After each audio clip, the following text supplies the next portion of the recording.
What my son discovered that night changed everything. True infidelity story. I'll admit it, this isn't the kind of story you tell just anyone. Hell, I've never told anyone before.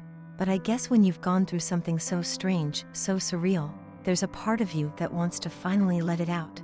And maybe, just maybe I can do that. Now the truth is, I wasn't alone that day. There were two of us, me and my best friend at the time, Anna. Anna and I had been close since high school. We weren't like other girls, at least that's what we told ourselves. We were different. We weren't afraid to talk about things that other people wouldn't dare mention.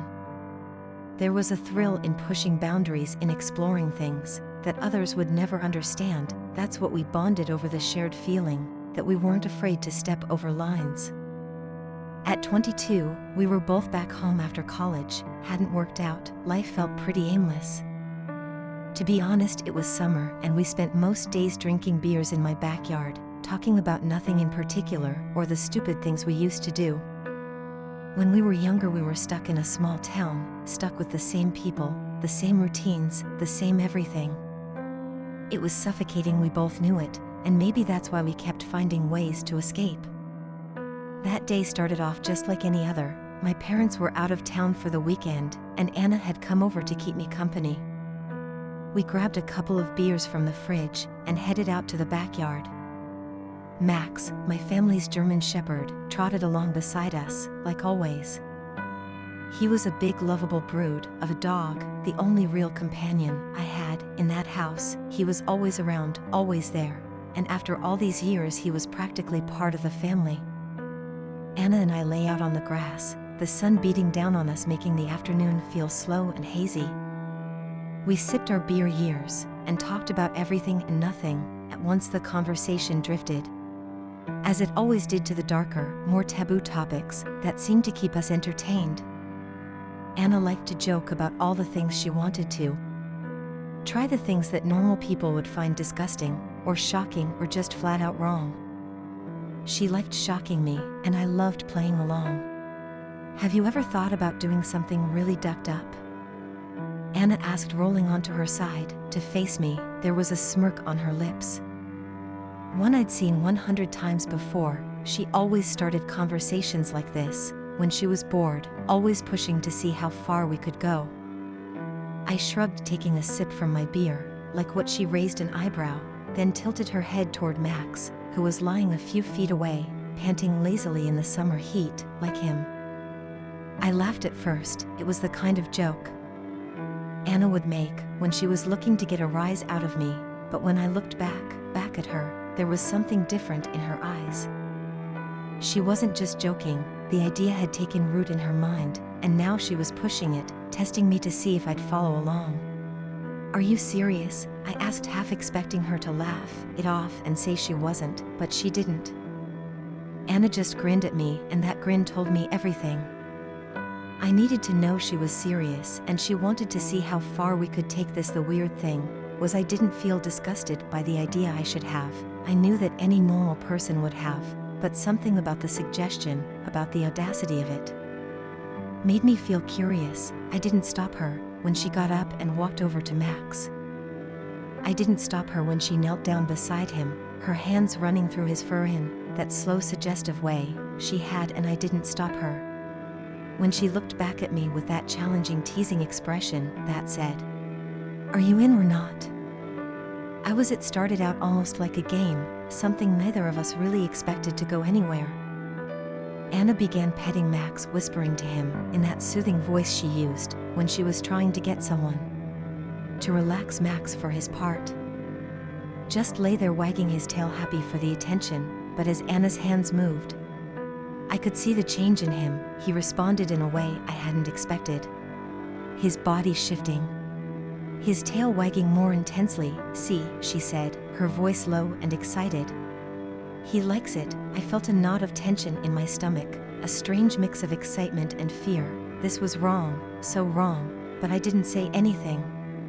I watched as Anna kept going, and then, before I could stop myself, I was moving too. I knelt down beside her, my hands joining hers on Max's fur, feeling the warmth of his body, the steady rise and fall of his chest. At that point, I wasn't thinking, I was running on instinct, on the strange thrill of the moment, on the need to feel something different. The line had already been crossed, and now there was no turning back. Max responded eagerly to both of us. He was moving now, his body pressing against us, and I could feel the heat building between us.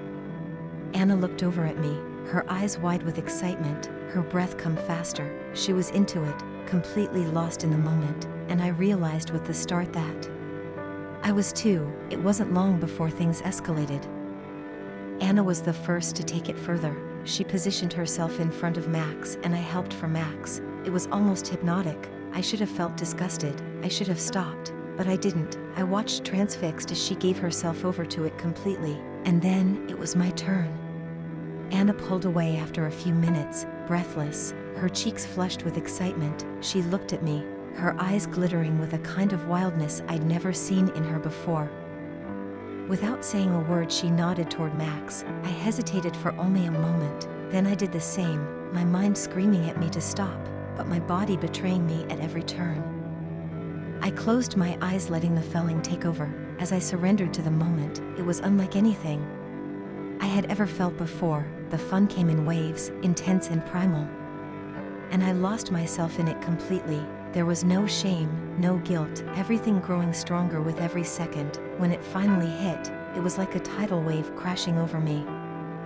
I cried out, my fingers digging into the carpet. It was overwhelming, powerful, and alcohol-consuming. I had never experienced anything like it before, and I knew even in that moment that I would never forget it afterward. I collapsed. Anna was lying beside me, her own chest rising and falling. As she tried to catch her breath, Max wagged his tail and licked our faces as if nothing unusual had happened. For a long time we just laid there in silence, the weight of what we'd done pressing down on us. I didn't know what to say, and I could tell from the look on Anna's face that she didn't either. The thrill, the excitement, the pleasure, it was all still there. But now, so was the guilt, the shame, the realization that we had crossed a line we could never uncross. Anna was the first to speak. That was something she said, her voice shaky. I nodded, unable to find the words to respond. It was something, all right, something I couldn't fully comprehend. Even now, the rest of the day passed in a blur. Anna left soon after, and I spent the rest of the evening and dying to make sense of what had happened. But I couldn't. No matter how hard I tried, I couldn't shake the memory of Max's body against mine, the pleasure I had felt, the way I had completely lost control. That night, I lay in bed staring at the ceiling, replaying the events over and over in my mind. I wanted to feel disgusted, wanted to feel ashamed, but the truth was, part of me didn't regret it, part of me wanted to feel that way again. I guess that's the real secret, the one I'll never admit to anyone, not even Anna, because no matter how ducked up it is, no matter how wrong it felt, it was also the best thing I'd ever experienced. Hey everyone, if you found this story gripping and want to hear more like this, make sure to hit that like button and subscribe for more jaw-dropping tales every week. Don't forget to turn on notifications so you never miss an update. If you have your own wild stories to share or ideas you'd like us to bring to life, drop them in the comments. I'd love to hear them. Thanks for watching.